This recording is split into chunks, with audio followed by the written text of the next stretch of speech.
plaketu pán primátor za rok 2009 pre oblasť zdravotníctva a sociálnych vecí udeľuje spoločnosti Chirana Dental SRO za podporu aktivít v zdravotníckej oblasti.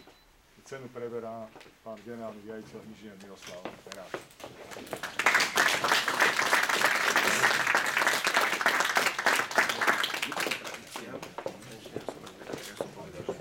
Okrem tých vašich biznesových vecí sa venujete takýmto dôležitým zdravotníctvom, podpora hlavne ľudí, ktorí chcú robiť niečo.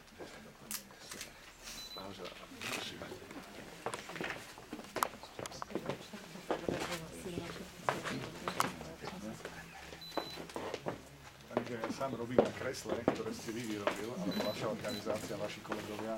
A to kreslo napriek tomu, že má už myslím 16 rokov, tak je stále skvelé. Nie je najstaršie.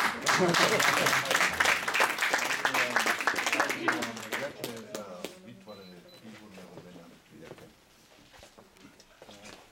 Vaše mena, my sme regionálne. Všetko, že vás tam všetko. Dovolte, aby som teda meno Chiraňákov poďakoval tu na vedeniu mesta a vôbec všetkým a hlavne pripomenul, že dnes je to už pomaly 60 rokov, čo naši zamestnanci, a to znamená Piešťanci, rozvíjajú výrobu zdravotníckej techniky, teda tejto veľmi humánnej komodity, ktorá výborne doplňuje tú komoditu toho liečebníctva týchto.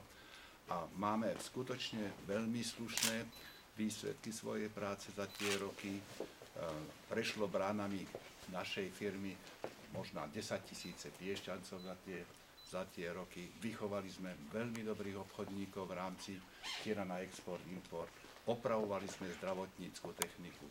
Sponzorujeme zdravotníctve ako také. A veľmi si teda ceníme toto ocenenie. Ďakujem veľmi.